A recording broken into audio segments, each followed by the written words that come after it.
И јас не знам кој од кој денес понекултурен е овде, а со оглед на тоа имаме и гости во салата. Значи, на вистина сите граници, и ќе ве молам да не се дофрлува од место.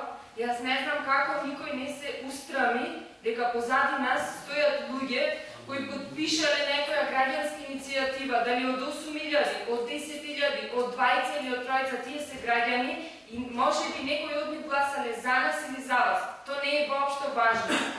Тука, значи, ќе те молам да не ме прекинеш. На вистина се чудам како никој не се застрами на кој начин се обраќате одговорницата пред се, кој колку бил вреден, кој колку направил. Ако некој нешто направил досега, немаше да постои таа иницијатива. Ако некој отишол на Манаќи или не отишол, не мора да биде репер дали си го сака градот или не си го сака градот. Значи, ве молам пред се, сите сте личности кои сте едуцирани, кои што сте жители на градот долго време, барем јас така мислам, и сметам дека ова не доликува на институцијата кај што се наоѓа. На вистина, председателке, сметам дека може би е крајно време да донесеме некој кодекс на однесување во салата, или пак да не присуствуваат лица кои се од надворешноста, па да не се срамиме пред народот кога ќе излезат надворот да кажат на кој начин се обраќаат. И уште нешто.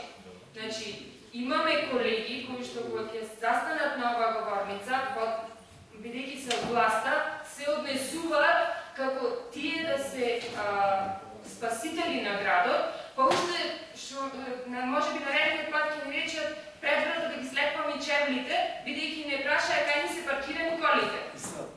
Значи, ова на вистина ги има поминато сите граници денес што се случува. Запрашајте се и самите кажавте дека сме подпишани на таа граѓанска иницијатива, лично и јас.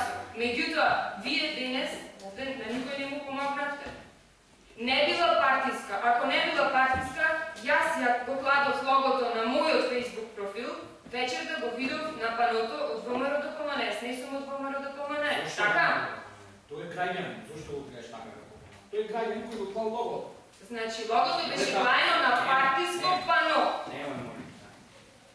Хајде да видиме кај беше клаено логото, така? Така? Значи, ова не е во ред. И ако на вистина нешто сме направили до денес немаше да зборуваме за воздухот во Битола.